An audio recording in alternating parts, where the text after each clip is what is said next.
Good afternoon, ladies and gentlemen. It is my great privilege to welcome to the Humanities Festival EVGENY Morozov.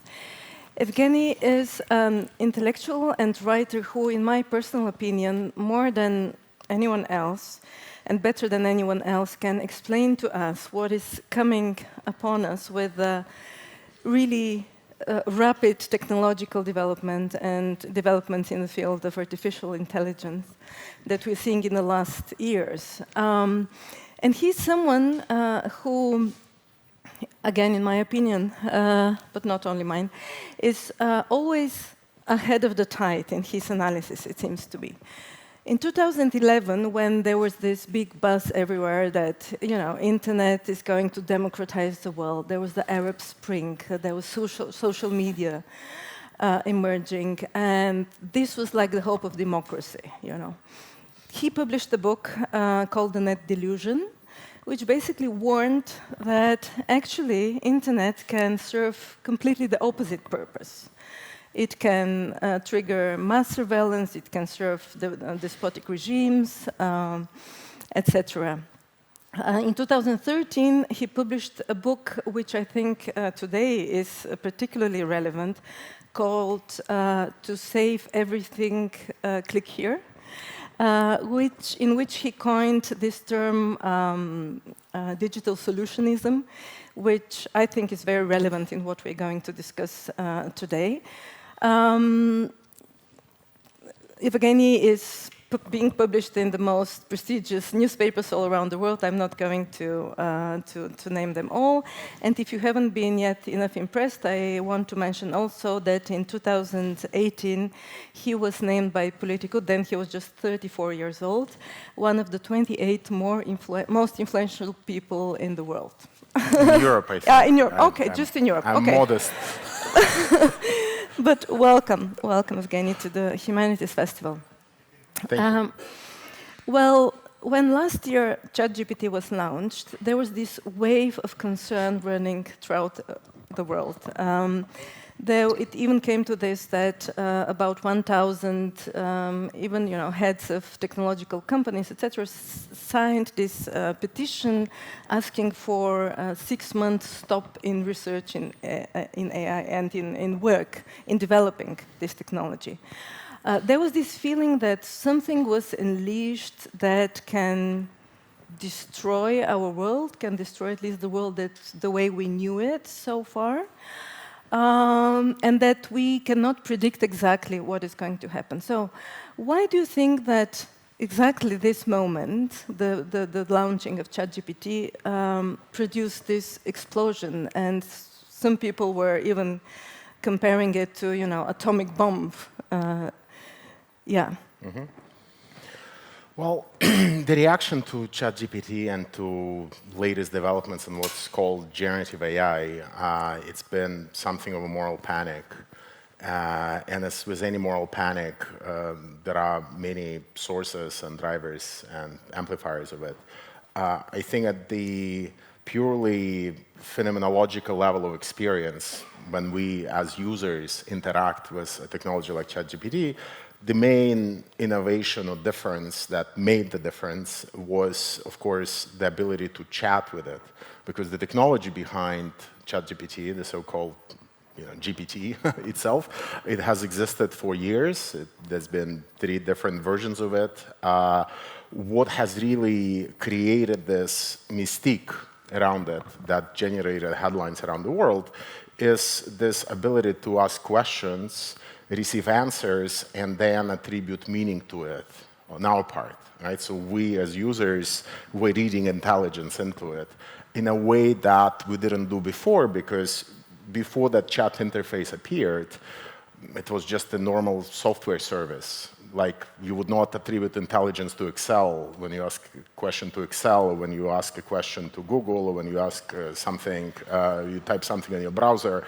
This dialogical nature, I think, created an impression among many people that something genuinely new and groundbreaking has happened, which was then further amplified by the technology industry and the investors behind it, which really exploited this moment to the utmost. partly to raise money, because a lot of this is a very expensive proposition and they themselves still don't know how to pay for it. Partly to generate excitement, partly to justify the billions they've already poured into it. But I think it's very important for us not to single out any single causal factor here. It's basically a combination of us as users getting excited and the industry exploiting it. And not exploiting it only from the kind of rosy digital utopia perspective, because much of the discourse, early discourse around ChatGPT and changes triggered by it was heavily tinted in apocalyptic imagery, in apocalyptic tones, which again also to some extent favored the technology industry because in overstating even the destructive capabilities of artificial intelligence, it painted a picture of it as being far more powerful than it actually is, while at the same time presenting the technology industry itself as the key gatekeeper and intermediary that needs to be part of the global conversation. Because the argument that came from the likes of Sam Altman and other people driving OpenAI and similar startups was that these technologies are here, they're very dangerous, and you should trust us, the tech leaders in the technology industry, to make sure that they don't take over the planet and don't destroy us. So in a way, it was a self-serving apocalyptic talk. Are you saying that we were fooled by the industries and actually there's nothing to fear? I mean, there are a lot of things to fear, but they're not necessarily the fears that the industry is promoting and spreading. But I mean, I've been building a much longer argument over probably the last decade or maybe even 15 years related to the transfer of political power to Silicon Valley as an actor, because they become the default providers of solutions to the problems that ail humanity, whether it's climate change or hunger or inequality or obesity. You can pick a problem and Silicon Valley has a solution to it. And AI, in this case, has allowed them to reestablish some of the ground that they have lost. Because you have to understand that our excitement about tech industry in Silicon Valley, it goes in cycles. So there was a cycle of really big excitement that lasted, I would say, from roughly 2007, 2008 to 2016. It was driven by the growth of Uber, Airbnb, a lot of these companies that seemed to do the impossible. They were offering a lot of services at relatively cheap costs. Everybody thought that this is the product of their inventors being very entrepreneurial, sitting in their garages, inventing fantastic algorithms, in between doing yoga and, drinking smoothies. While in fact, it was mostly driven by them being able to raise a lot of money in an environment of low interest rates following the financial crisis, and then pour that money into the expansion of platforms like Uber. So Uber, as you might know, hasn't made profit until last quarter, and there were years in which it was losing $4 or $5 billion, right? It was completely normal. None of that was visible, so there was a lot of excitement among the general public that something genuinely new was happening.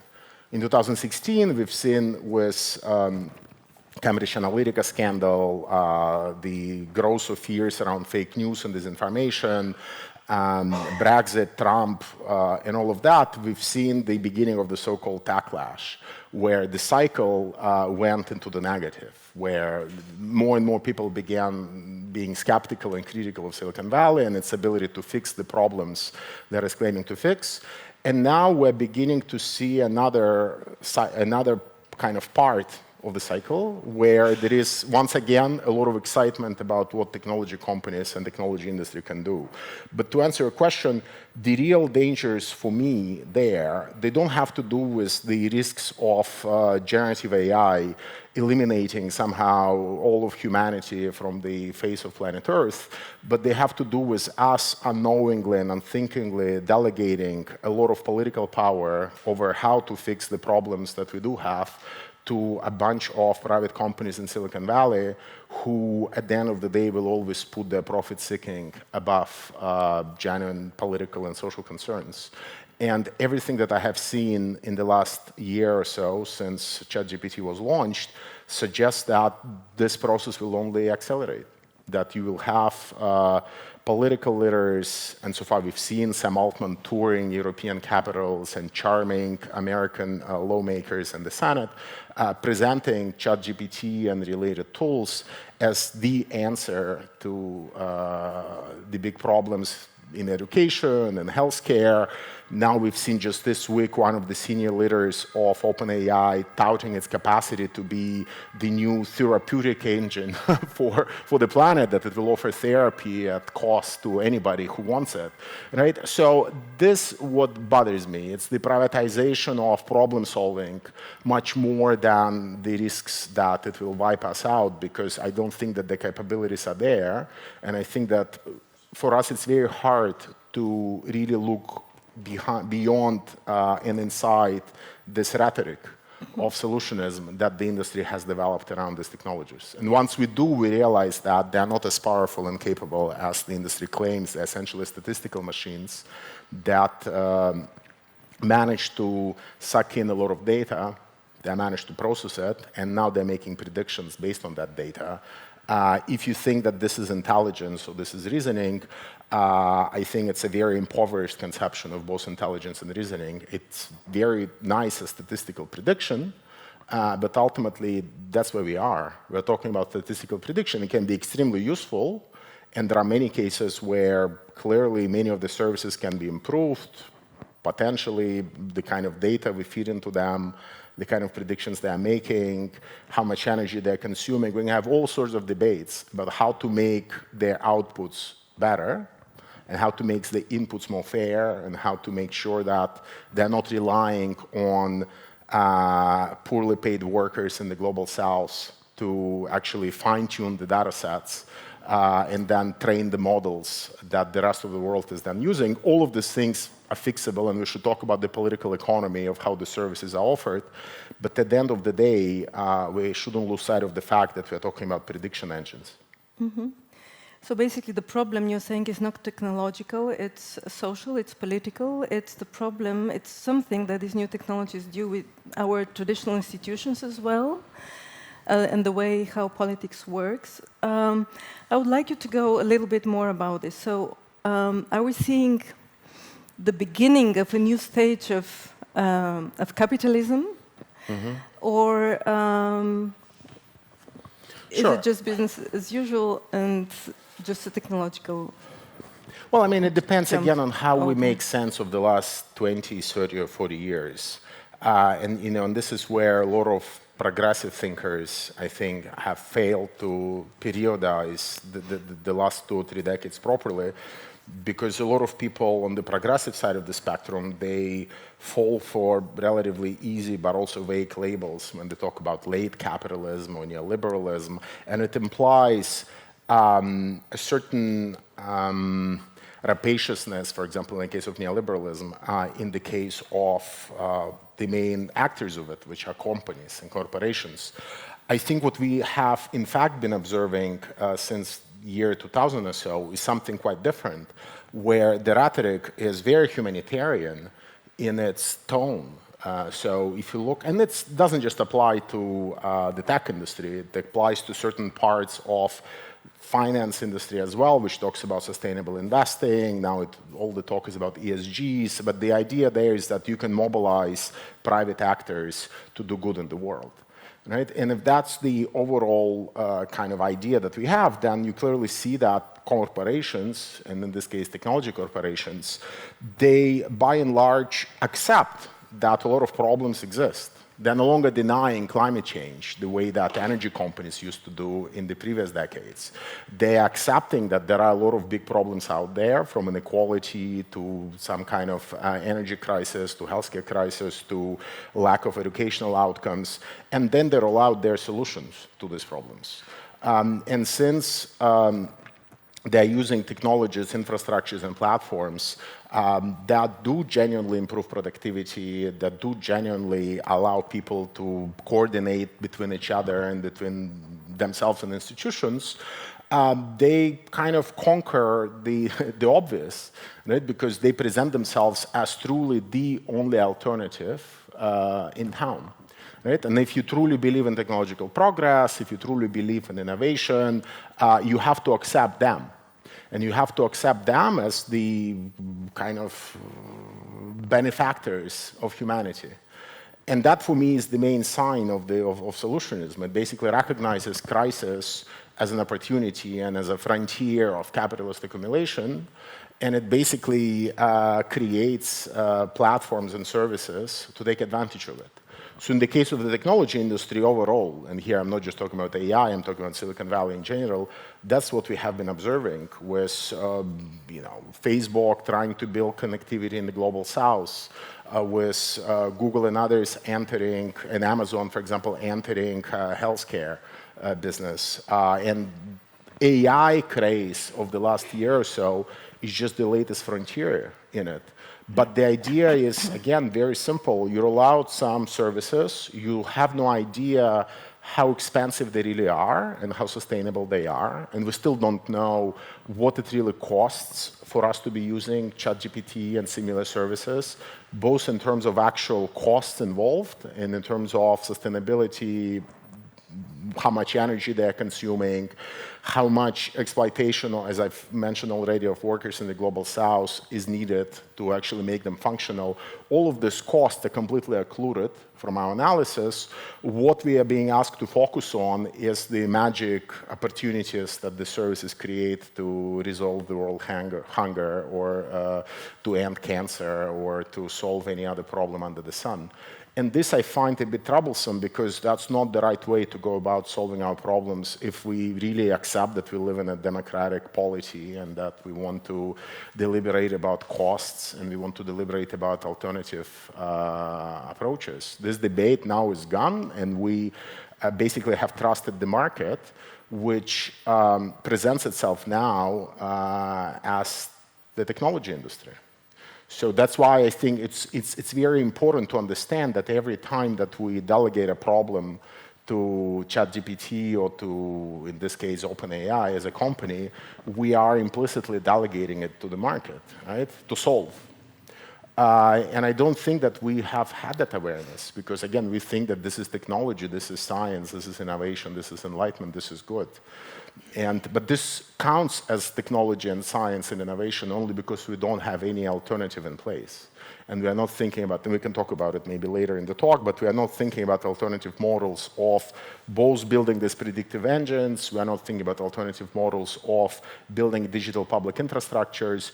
All of that is off the table, and we are kind of preaching at the altar of this private industry. And the private industry is only weakening our institutions, or is it sometimes working along with them? Very simple example. Let's take healthcare, and you also were mentioning this. There are lots of apps that can help you see how you sleep, how your heart is doing, how many steps you do, etc., etc. And one can see it as a kind of a way to create a healthier society, because you will have early sign that you have a problem, then you go to the doctor, etc. Is it only weakening our institutions, this privatized solutionism, so to say, and what it offers, or is it also sometimes, is it the bright side of it? Sure, but I mean, look, so here, again, it's important not to fall into the talking points that the industry promotes when they present themselves as being in the frontier of technological innovation. If you look to it from the perspective of the market, I mean, of course, there are plenty of market-based solutions that occasionally generate results. And this is where I think it's very important to understand one key thing. We already have, and we'll talk about what artificial general intelligence means. That's like a big talking point in town now. But we already have a form of artificial general intelligence, and it's called the market. Right? The market can solve any problem that you throw at it. It might solve it badly. It might solve it in an inferior way. But by and large, if you need to solve some problem that has never been solved before, you can post a price, and lo and behold, somebody will respond and say they will perform this job for 5 euros, 500 euros, and what have you. In that sense, we already have a basic form of general artificial intelligence, which does whatever you want it to without being trained. Does it always do it right? No. Does it do it with a lot of costs imposed? Probably. Is it a smart long-term bet to basically playing in this casino and hope that one day the market will solve it if you just wait long enough? I don't think so. Right? So it's in this case, it's in this sense that we have to be a little bit smarter and understand that just because there are certain benefits that can accrue to individuals, it doesn't necessarily mean that long-term this is the best, most reliable, most politically savvy, and democratically reliable collective solution. So because ultimately it also smuggles in a lot of models of what it means to be responsible. And so there are models of an ideology's responsibility built into many of these apps. In the case of healthcare, sure, it's fine that now we can give people the ability to account for the effects of lifestyles, of disease, or what have you, right? We can monitor the endpoints of any system, whether it's a healthcare system or climate system or food system, and we can adjust our own individual behavior based on these data points that we are monitoring and collecting. And this is fine. Is it the right political answer? I'm not sure. Because ultimately, a lot of problems, even though they are controllable at the individual level, they do not emerge because we as individuals are responsible for them, right? There are, like if you look at food, if you look at health, right? There are maybe food company, maybe McDonald's is more responsible for the obesity crisis than the individuals who can use the apps to monitor their health. It doesn't mean that we shouldn't be monitoring and keeping some kind of a eye on what's going on, but I think there is a certain vision of politics and the individualized politics that is often smuggled in. And this is where we have to be questioning all the time to what extent it suffices as a model of political change. Because many of these apps, they are not meant to be, especially when money goes in, public money goes into them, right? And this is where it becomes a matter of public policy. If it was just OpenAI wasting the money of Sam Altman or Bill Gates on developing these tools and solutions, who cares, right? We can caution the world against believing the rhetoric, but we don't care. The whole point now is that these tools and platforms are often unsustainable. They're losing money. And in order to, just like was the case with Uber, and in order to become profitable, they need to go and sign up enough clients, many of them in the public sector, or get subsidies from governments, agencies, and others, in order to actually turn a profit and survive as we move along. And this is where it becomes a matter of public policy, because then the question should be, okay, if the task is to create a more intelligent humanity, whatever that means, would we be better off giving a 2 billion subsidy to Sam Altman, or would we be better off funding free access to museums, universities, or scientific articles, right? Because in that way, maybe we wouldn't build 200 apps, but we would actually give people the capacity to become smarter and to learn more and to study more and to perhaps act on their own. There are a lot of unexamined assumptions here when you look at it as a matter of public policy. So what is the public policy that you would advise to be put in place? Sure, but it depends on what the objective is, right? So for me, ultimately, you have to look at it this way.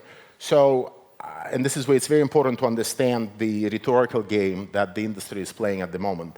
The industry is basically trying to convince us that they build the statistical predictive engines that take a lot of data, you can throw in books, dictionaries, whatever you want into these models, and they will spit out predictions. So you interfere somewhat in the middle and you query them, and they basically use the data that has been put into them to predict what the answer to a question should be. Right? That's ultimately what GPT-like systems do. If you think about it, it's a pretty narrow functionality. The whole rhetorical political project of Silicon Valley right now revolves around their efforts to convince us that somehow this basic prediction process contains within it the possibility of building what they call artificial general intelligence, which would be something far qualitatively different from what the systems currently do. And this artificial general intelligence, or A.G.I, would basically allow the systems to be able to respond to whatever problems or queries that are thrown at them and be able to perform as well or better than a human without ever being trained to perform those tasks, right? And this is where the temptation and the kind of the tantalizing promise of this so-called A.G.I for the tech industry lies, because it would essentially be able to fulfill almost any task as good as a human does without requiring any of the narrow fine-tuning that these people currently have to do to make ChatGPT or any of these other image or voice-based systems to work. The question then becomes, okay, how do they arrive at this idea that we need to be building A.G.I? And what is this A.G.I like as a goal to begin with? Of course, they will tell you that, well, we look at the human brain, and the human brain is capable of doing things for which it has not been trained. So it would be nice to replicate that. Question number one, why should we be replicating that if we already have 6 or 7 billion humans on the planet who are more than capable of doing all of this? And we already know that their brains work and can do it very well. Wouldn't a better public policy instead aim at making them as resourceful and smart and capable as dumping billions of dollars on consuming energy that we don't really have to begin with because of the climate problem? Nobody in Silicon Valley will give you a good answer to this question, because ultimately you will not make any money from this alternative program of actually enhancing the human capacities and intelligence. So instead, what we are doing is that we are trying to build systems which will try to poorly replicate what human mind already does, and then we hope that maybe we will dump as much money into the systems to make sure that they don't behave badly and don't destroy those of us who've actually created them in the first place. To me, it seems like a very paradoxical and not very useful program to begin with. So as a matter of public policy, the question should be, what is our objective? If our objective is maximizing total human intelligence, whatever that means, just work with institutions. Education. Well, not necessarily that, but you can be doing a lot of things. We have a lot of institutions that perform way below their capacity. We have a lot of knowledge locked up inside academic publishers that nobody can access unless they work at the university or can pay 50 euros per article. We have a lot of knowledge that's not digitized, and people need to be in Vienna and they cannot access it from a little village somewhere in the Alps. I mean, there are a lot of problems that we can easily use all that money to have a very different set of interventions that I would argue would do far more for intelligence. The problem is that right now, all these matters are not considered as matters of public policy when it comes to supporting ChatGPT. They're being seen as matters of promoting national innovation system, promoting competitiveness, creating a digital startup ecosystem of some kind. And that's how these companies manage to leverage public money and public support. It seems to me that the commonsensical answer of your question, why create an artificial human brain which works barely as good as the human brain in order then to find another system how to control it, not to do stupidity and erase the humanity at all. I think the common sense answer is, of course, we don't have to do that. But I think, am I right, the train has left the station, so to say. And what can be done today? Well, can this... The question is, who will be our Anna Karenina? I don't know. I mean, look, I don't think that the train has left the station, to be honest, in that the train, the Silicon Valley tries to convince us that the train has left the station. Okay. Ultimately, look, for me, the answer is pretty simple. These people can waste their money any way they want. I mean, we can campaign against them. We can say that they should not be doing what they're doing in the global south. We should be critical and scrutinize their consumption of energy. We should be critical about how they don't care about, I mean, they take whatever books they find online and just put into their systems and without asking anybody. So, I mean, there are a lot of problems with the model as it currently exists. But assuming that all those problems get fixed, which I don't think they will get, but assuming hypothetically that they are, if Bill Gates wants to give them 10 billion of his money, like that's 10 billion we're not wasting in his philanthropic efforts. So, you know, probably we're causing less damage in the world. So let him waste it on OpenAI. Apart from that, I don't see a problem. I see problems when it's really money coming, as there will be inevitably, as local public authorities, universities and others have to start paying for the services because in one way or another they get hooked to them, or the companies sweet talk many of these agencies and bodies into purchasing them at low prices, and then, as any good drug dealer will tell you, they raise the prices a year or two from then. And that already happened with many infrastructures. Google has done that in years before with Google Drive, Google Email, with everything. They come, strike deals with universities, they tell them it's all free, take it. 3 years in, they tell them, oh, now you have to pay for Google Drive. 5 years in, they tell them, now you have to pay for email. Right? And you end up like in a system where your entire digital life now, as a public institution, depends on these providers of infrastructure, and the switching costs are too high. So it's in this condition that I think we have to be critical and basically say that public institutions have to justify why they're buying into this program. And I'm not even talking about the ideological undertones that inform some of this A.G.I, artificial general intelligence research in Silicon Valley, because a lot of it is rooted in a conception of intelligence that's heavily influenced by racist, eugenicist kind of views of what intelligence is and how to measure it, and then how to argue that computers have become smarter than humans. There is a whole other side to the project that I find abhorrent, personally. But even apart from that, I think we just have to be very careful, and we have to force public institutions to justify why they are doing what perhaps they shouldn't be doing. When you say we, who is we? Well, who is we? People who are concerned about it, right? But ultimately, I mean, I know that even the answer that I'm giving you now, it presupposes far too much autonomy inside these agencies that they actually have.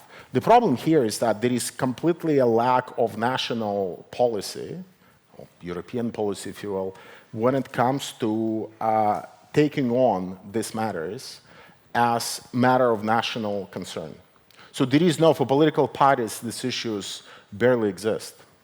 Right? They exist in a very moralistic way. They can talk about the ethics of algorithms and the ways in which algorithms lead to discrimination, and these are all very important issues, but there is no discussion about what kind of national infrastructure do we need when it comes to, I don't know, large language models. Because I, for one, don't think that large language models are evil. I mean, as long as we can have control over what kinds of data goes into them, as long as we can have control over the energy consumption, I wouldn't mind to have public institutions in Europe joining forces to actually build their own large language models. I mean, we have tons of language data locked up in European institutions. We're translating everything back and forth. We have a lot of materials with which we can build a predictive system for language that can then be used by citizens all over the European continent. Does this exist as a program that European politicians can justify? No, because they don't see the problem with relying on Silicon Valley. They don't see the problem with relying on the market. And for them, it's basically a matter of pragmatism. And I don't think that it's a matter of pragmatism. It's a matter of, at this point, national European development. It's a matter of creating dependencies that we probably shouldn't be creating, because they will lead to problems further down the road. And do you see, and can you see the European Union emancipating itself in some foreseeable future in order to really get control over these processes and emancipate? I don't. Are there political forces that are somewhere on the radars that one can kind of invest into? Not really, because ultimately, and this is where I have to go back to my earlier argument I was making, I do think that in a sense, the solutionist phase of neoliberalism, it represents an economic challenge and a political challenge much more than the technological one.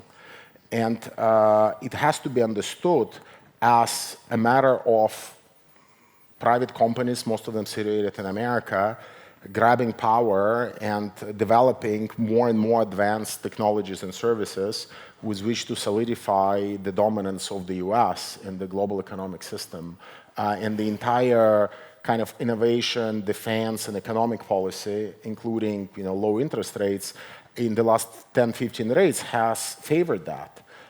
So to be able to articulate a counter-program, you need to be able to speak the political and economic language, and not just the technological language or the moral language. And the European Commission so far is happy to speak the language of technology, science, innovation, and morality and ethics. It's not eager to speak the language of politics and economics because it would require asking a lot of very uncomfortable questions about whether a lot of mistakes were made. How come there are no European champions in the tech sector, but there are American and Chinese ones? How come Europe could have done something with all the data it has been gathering, with all of the money it has been spending through Horizon programs on innovation, but at the end of the day, it does not compete with China or the US? I don't think it's just a matter of coincidence. It's a matter of following probably a mistaken economic and political path, which America itself doesn't follow. Because in America, and I don't buy all this debate about industrial policy being back under Biden, it had never disappeared. It was always there. It's just that it was mostly favoring the growth of the digital economy and the growth of Silicon Valley. And in that sense, the industrial policy in America has worked. And it has worked to the success of the likes of Jeff Bezos and Eric Schmidt and many others. It has made them very rich and the rest of Americans very poor. But it has produced a robust digital economy which nobody can match, not even China. In that sense, to counter that from Europe, you would need to take pretty robust steps that will confront power of multinationals like Amazon and Google and others directly. And I just don't see it happening, not when ex-chancellors of certain European countries then go and work for Silicon Valley magnates. And if you don't see this happening, how will work look like in a decade in this continent? How will our use of information, our media, our schools, our libraries, our universities, what is coming? But I mean, it's not, so we should not think that there is some kind of apocalyptic scenario coming. I mean, the digital sector, so Silicon Valley in a sense, it's a continuation of the neoliberal paradigm that we started in the 70s and 80s, and some countries it started a bit later. So we'll just be having more and more of things getting privatized and of private market-led solutions being the default responses in situations where previously we would have relied on collective, public, and solidarity-based solutions. So I don't think that there will be some massive change to how we work or how we educate or how we study, but just to give you an example, there is now a big debate in England in the UK as to whether Palantir, this firm funded and created by Peter Thiel, would actually get to run the data end of the National Health Service. Would it radically redefine how the Brits get their health care? No. Would it restrict the ability of the British National Health Service to innovate from the inside and build truly public-owned and public-facing digital technologies, leveraging some of the data that they have? Probably, because you'll have this Palantir intermediary more or less doing that innovation on their own with the data of the British citizens. So a lot of these changes will be slow and invisible, but they will happen at the structural level. And here the questions should not just be about some kind of Titanic-like experience where we hit an iceberg. I mean, there will not be an iceberg, but there will be a lot of path not taken. Right? And this is where I think we have to be very careful, because there are, in fact, many things we can be doing with digital technologies. There are a lot of things we can be doing with data. I mean, think about, I was just at a festival in Italy a couple of days ago, and somebody asked me about how the work of translators now will become kind of obsolete with ChatGPT and similar services. And to some extent, if we continue with the current model, it's true. And it's true for very simple reason that there is just enough translated material that these companies can go and grab online, feed into their models, and become the sole appropriators of the value that has been generated by translators, right? Because translators themselves don't have the infrastructure, nor do they have these large language models to basically leverage the value that exists in those translated texts, right? You may have translated 10 books, and you might have a trade union of translators who have translated another 50,000, but in this day and age, the only actor capable of doing something at scale with this 50,000 books is ChatGPT. Right? But the solution here is not to say, let's just give basic income to translators and they can do something else. I mean, which is an answer, but I think it's a very unambitious answer. The real answer then should be, okay, well, why can't we push for a different political model whereby we will try to imagine the state offering a whole set of large language models to be used by the public, including trade unions, cooperatives, and other institutions. And then we'll have cooperatives, people producing, generating, and somehow bringing to the table the data that they have already produced in the past, and basically leveraging and valorizing it. I don't understand why that is not being conceived of as a realistic and as an appropriate scenario, because this is exactly what we should be doing. You cannot have a cooperative invest 100 million to build a large language model, but the state can do that. And then the cooperative will be able to somehow establish some collective rights over the output, whether it's literary output or some other output, over the stuff that they produce, and then they will be able to valorize it using the infrastructure provided by the state. Any social democratic state today that takes seriously its raison d'etre and its mission should be thinking about these issues. And instead, the default solution that we have is to go shake hands with Sam Altman and take a photo with him as the great innovator since Steve Jobs. Mm-hmm. I suppose there will be many questions, so as time is okay, there are. Let's give one question back and the second then here on the first row. Hi. I am an art historian. I am not a technologist, and I am very far from digital world, but I'm running a project with NGO in London, which is using AI for research of paintings, and basically, in a sense, for attribution of paintings. It works. It works, but we are treating it as an instrument. It's really not more than technological instrument which is helping us combined with other more traditional instruments. My question is, maybe I'm not right, but I'm thinking kind of contradiction and war between AI and A.G.I. And A.G.I. becoming a kind of golem. I think that this golem is, the scale of the golem is outblown, and the usefulness of this golem is outblown. Are we not repeating traditional mistake when we are becoming too excited with technology, when we are starting to mythologize it? We've been there, we were thinking internet, we were excited with Facebook. Is it not the same situation with A.G.I.? And is it really a threat and really serious reality which we have to deal with? Sure. So, I mean, I agree with you broadly in that the task of what used to be called narrow AI, it's instrumentality, it's getting things done.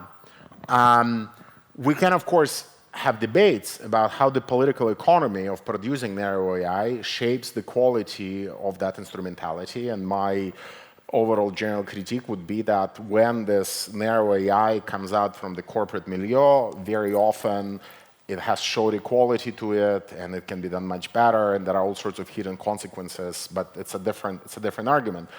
When it comes to AGI, I mean, look, it's a political slogan developed by the technology industry to both hype up what their narrow tools right now might achieve, and as I said at the beginning, to keep the gatekeeping function as the only entity is capable of controlling this beast that might get out of control soon. So it's not. I don't think that we can just talk about we or the public, because here there is clearly one actor, which is the corporate sector and the investors, that are interested in framing this debate in this way. So the rest of us can try to take on AGI as a racist eugenicist project, as some people have done with some success in the United States. I have chosen a different path, and if you look at the long essay I wrote in the New York Times a couple of months ago, my argument was essentially that even if you manage to build AGI that's totally safe, it will just end up being neoliberalism on steroids. And that's the argument I was trying to make here, and that ultimately the kind of immanent critique that I applied to it was to say, I mean, okay, fine, let's assume it works. What's so good about it? And I couldn't see much, because it will be rolled in a world where budgets of public institutions are being cut, when more and more responsibility for problem solving is being offloaded on the shoulders of individual citizens, where the overall political economic context is such that the only thing the safer version of AGI, which I don't even believe in as a hypothetical possibility, would do would be to amplify and accelerate the already ugly neoliberal trends that exist in society. And it's in that sense that I think it's a second kind of argument why AGI is not something we should be concerned about, and we should understand it as a ploy and as a plot by the industry. But apart from that, I think at the end of the day, we suffer from the inability to articulate a political reading of technology. Right? There is no. We kind of accepted the idea that technology is an autonomous force with its own dynamic, and the rest of us have to adapt to it, and there is some kind of an inner logic of its development and an inner dynamic. And everything that we know about how actual technologies get developed and the role that Pentagon plays in it, geopolitics plays in it, low interest rates play in it, suggests the opposite, that technology is geopolitics by other means. And if technology is geopolitics by other means, then much of what Silicon Valley tells us about the inability of this trend or that trend is false, right? Because it's just the consequence of a certain political, economic, or geoeconomic, or geopolitical project being hegemonic. It's not the consequence of applied science or anything along those lines. And unless we manage to develop the conceptual vocabulary to even articulate this counter-discourse, we wouldn't get very far, and that's why we wanted to talk about it, Desi, before. Like, I spent the last 2 years going through the experiences of Latin American countries of late 1960s and early 1970s to understand how they talked about technology back then. You know, so looking at the experience of Salvador Allende and others, and I did discover that they were drawing, for example, on dependency theory, which is a theory that's now mostly neglected in economics, but that allowed them to identify technology as the frontier of geopolitical power. And you know, they said that countries of the North, of the core, in this case the United States and Western Europe at that time, they controlled all the technologies, and even as countries in Latin America industrialized, or in today's terms digitized, the economic problems of dependency, problems of having to pay more and more for intellectual property rights, they got worse. right? So technological progress did not go hand in hand with economic progress or social progress. We have lost that insight. Right? We have lost that insight that you can be digitizing societies all you want, but if that would entail that you'll have to be paying as a country higher and higher fees for cloud computing services, artificial intelligence services, and all the other infrastructures, it would actually be a drag on your economic development. It would actually not be such a good idea as you think unless you take control over your own national, regional technological strategy and kind of imagine technological sovereignty as something other than just a security program. Right? So I'm sorry, it's maybe a longer answer, but I think we lack a language to even articulate what a counter program to Silicon Valley would be, because it needs to be a political and economic project and not just a technological one. And this is the problem with the European Union's approach, because it just, whenever it lacks the categories, it just relapses into ambiguous moral talk about shared values and us needing to make sure that there is no discrimination. And it's like all, like, not that I'm for it, but there is a deeper level of things that are not being said. And unless they are said, I don't think we'll make any move. Anyway. Before I give for the next question, I just want to say that there is this podcast series, the Santiago Boys, that you just mentioned without mentioning the title, which I recommend to everyone, telling this story about Allende's Chile and the use of technology that they envisioned then. Please. Thank you. I want to ask you why there are no European champions, and to what extent European politicians in individual countries or in Brussels are aware of the complexities you're talking about. That's question one. And the question two, how long does it take to these platforms like Uber or Booking to actually start making money? Thank you. So I would say that I'll start with the second question. These companies exist almost on artificial life support, on life support, I guess that would be the right word to say. So many of them exist because there are investors willing to take risks and bets on them. That lasts for 4, 5, 6 years. And then it depends on how successful they are on convincing the rest of society that their model is actually sustainable and not harmful. So look at something like WeWork. WeWork is really on life support. It might just go out of business next year, and everybody has kind of come to realize it. But the reason why they grew and expanded and managed to stay afloat for so long despite being extremely unprofitable was because you had this big player called SoftBank, a Japanese fund, that was eager to burn money thinking that it will eventually get it back. It says absolutely nothing about the commercial success of these firms. I'm absolutely convinced that OpenAI is unprofitable and will remain unprofitable for years to come. And the only reason why this unprofitability doesn't stand in the way is because they managed to get a huge injection of money from Microsoft, and they will be able to go and sign deals with all sorts of enterprises, including public agencies and ministries, to basically get enough cash flow. So they're leveraging the hype around A.G.I. to partially beef up their deal flow, and once they've done that, they will have enough liquidity to stay afloat, and then they will see what happens next. With regards to the European champions, I think here, as I've said,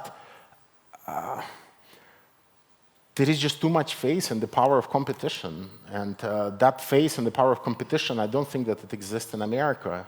And that's why in America there is a robust digital economy with these companies that, to some extent, come out of active government policy to create Silicon Valley, Stanford, to create a certain, to shape the playing field in a certain way. And then implicit work done by the State Department, American embassies, Department of Commerce, Chambers of Commerce, to essentially promote the expansion of these companies abroad. And in Europe, that's just not been recognized as something that needs to be done. So that's why Nokia is a shade of itself, and so is Ericsson, and so many of the German companies that could have been playing on par with the Americans or the Chinese, but there's just been no effort to somehow give them aid. You can't give aid to them either, right? Neither, of course, you can get aid to the American companies, at least not explicitly, but the entire playing field in America is shaped in such a way that this invisible industrial policy actually favors Silicon Valley. Whether European champions can be created is a question that we can have. I'm not sure that it's the right answer on many of the questions that we are facing. So on something like search, for example, I still think that replicating Google from scratch, it was a bad idea 15 years ago and it's still a bad idea now. So just because Americans have managed to build this somewhat, I mean, I have a lot of problems with Google, as you can probably guess. So I don't think that creating another Google with a European Union flag outside of it is such a great idea.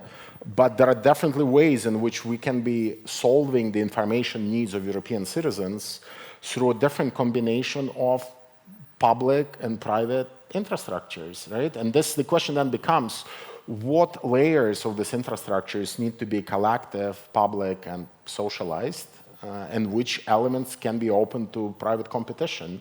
I don't think that it's a sane answer to say that the entire stack has to be private. To me, it makes very little sense, especially in a continent where if it's really done that way, it will all be done by foreign companies, right? So saying that the entire stack from cables to servers to software to applications on top to operating systems has to be provided by the market or has to be provided by a single company like Google, to me it's a bit, it's unwise. It's fine if it's an American company doing it in America, you can make that case somehow. To do it in Europe seems to me quite short-sighted. Yeah. A question there and then another one here. Maybe let's take the two questions one after another. And does anyone else have a question? Because this will be the last round then. Third? Yeah. I was wondering, what is your estimate on managing a new vocabulary? Like how many, 10 years, 15 years until that gets taken into, and if there's any intermediate solution towards the approach, what you said, you want to have them, let's say, LLMs as a utility for the public. So the question is, what's the time frame on it? What's the timeline? To have timeline? new vocabulary. Time, yeah? Okay.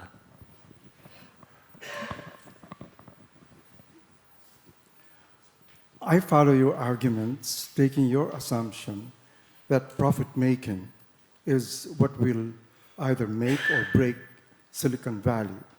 But I sort of take the argument the train might have left, not in the sense of a train, but in the sense of the beast in several forms. In other words, that there are all of these private companies that have been the products of the neoliberal order, who have a lot of money that they are able to play with the rest of the world's private lives.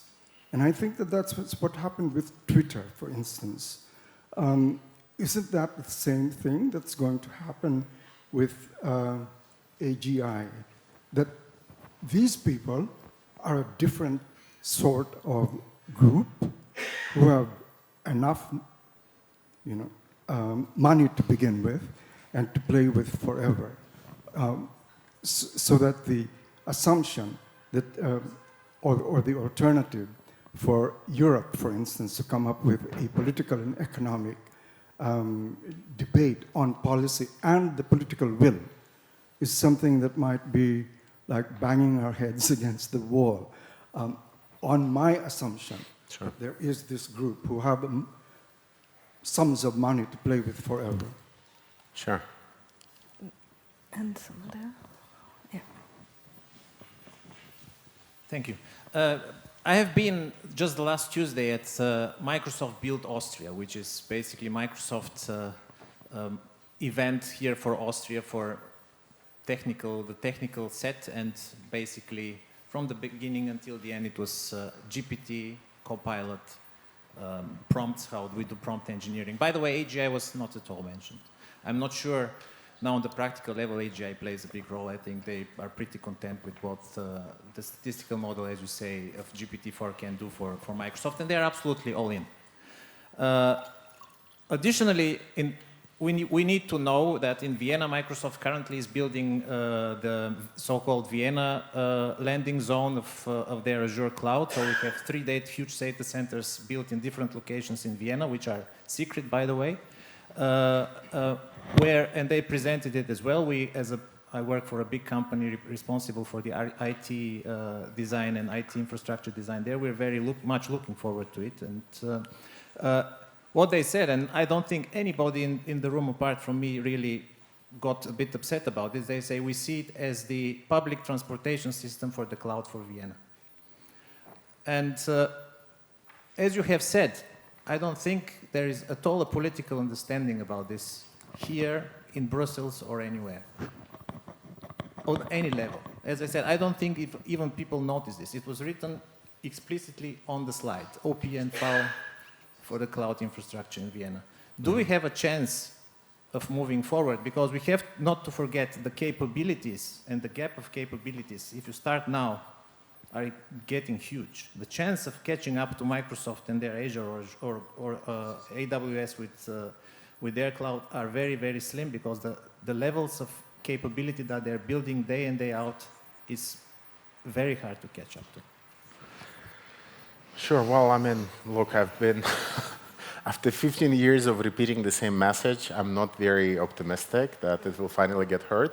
So, but let me tackle these questions one by one. So on the questions of timing, I don't think that I can give you a prediction of any kind when this language or alternative vocabulary will come into being. I mean, ultimately, I do think that there are small things that can be done now. We don't need an alternative language for them. I mean, large language models, even if they cost 100 million to develop and how many more millions or tens of millions to maintain, ultimately it's not a lot of money for the European Commission or for most of the European governments to do. I do think it would be worthwhile to show that it can be done, and it can be done better and maybe safer and in a more sustainable way than the way Silicon Valley does it. But the problem that we have is that once you've done that prototype, we've had plenty of prototypes. As you know, I and sort of my partner, Francesca Bria, have been involved in all sorts of prototypes in Barcelona and elsewhere. And we've built plenty of prototypes, what you can do with data, how you can build bigger data cooperatives, data trusts. I mean, there are all sorts of prototypes. The problem is that to scale them up requires exactly the political will and an understanding of the kind of challenge that we are facing. And if we don't understand the challenge, then these prototypes will remain prototypes, and we'll be presenting them at conferences and exhibiting them in museums. But ultimately, that's where it will stop. And this brings me maybe to the last two questions.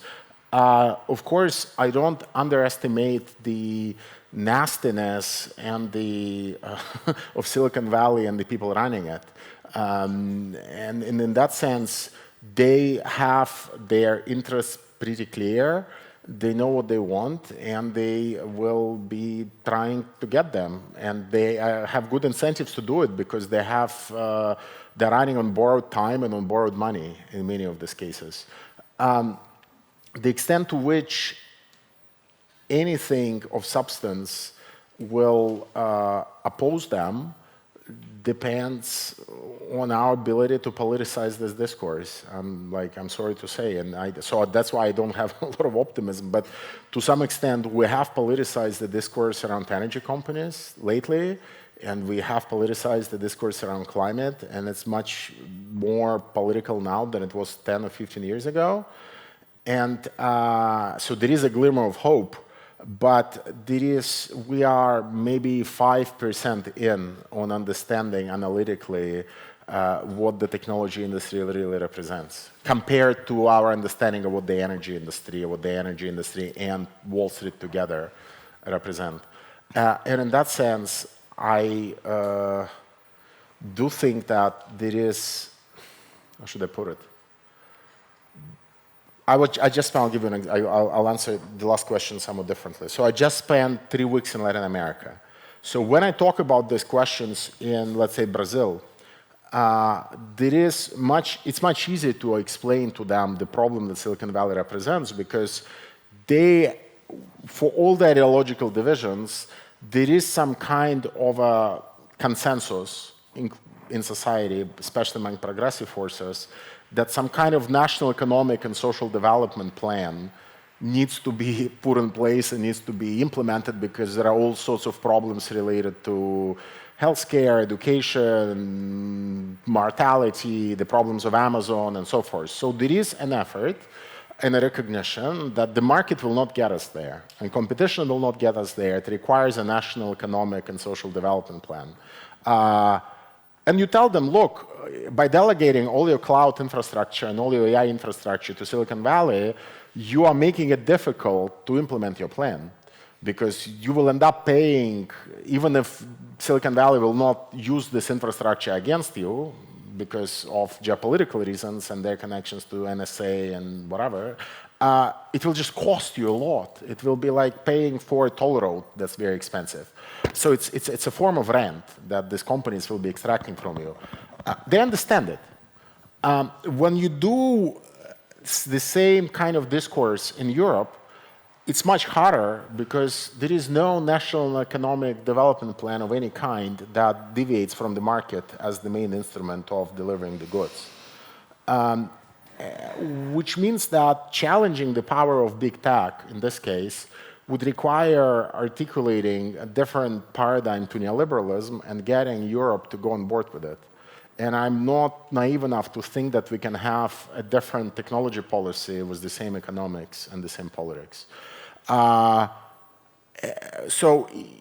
again, it doesn't make me very optimistic, because even the actors who, in some sense, are prepared to challenge parts of the neoliberal agenda in Europe, whether it's trade unions or leftist political parties or social movements, they themselves have trouble understanding what technology represents in today's conjuncture, as they say. So 2 types of ideological educational work need to be done, right? It has to be a matter of explaining technology to those who already get it, that is a problem of neoliberalism. And it has to be a matter of explaining this new tech-facilitated neoliberalism to those who still don't get it, and trying to explain what the ultimate consequences would be of sticking with the current plan. And I don't know. I mean, Silicon Valley, go to San Francisco if you want to see digital paradise in action. I mean, is it the kind of society you want to live in? I don't know. If you happen to be one of those rich investors, maybe, but if you are the other 99%, probably not. So I just don't see what's the digital utopia and this digital public infrastructures and this public transportation provided by private actors that they're selling us. Where has it actually manifested itself in a way that's sustainable? And that's so this is why I think we still have to question not just the implementation of the utopia, but even the final state. I mean, what is it that we are hoping to achieve? Mm-hmm. This was very informative and very disturbing conversation. Evgeny, thank you very much. Thank you. Applause, please.